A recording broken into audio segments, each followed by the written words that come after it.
Start చేస్తాను. మీరు వెళ్ళండి ఇక్కడ నుంచి.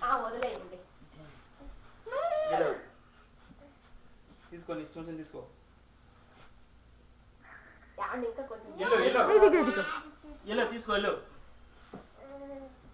She's gonna put something in her mouth. I know. She's gonna take money. I know. I knew it. Wait. Let's see what she's gonna. I knew it. చాలా మా డబ్బులు తీయనివ్వండి, పట్టుకోనివ్వండి. She's gonna put it in her mouth. పట్టుకోవాలి, చెల్లి పట్టుకోవాలి, అది ఆడుతుంది అక్కడ. Pen, fruits third. ఒక్కసారి ఉండరా అమ్మ, నువ్వు ఒక్కసారి ఉండరా. ఇది తీసేయాలి, పక్కకి పెట్టలేప్పుడు ఏంటి మళ్ళీ అవి అందులోనే పెట్టేసేయండి, పెట్టేసి మళ్ళీ పంపించండి. అవి తీసేయాలన్నమాట కదా. ఓ అవునండి, అంటే తన వరకు పెన్సిల్ పట్టుకుంది.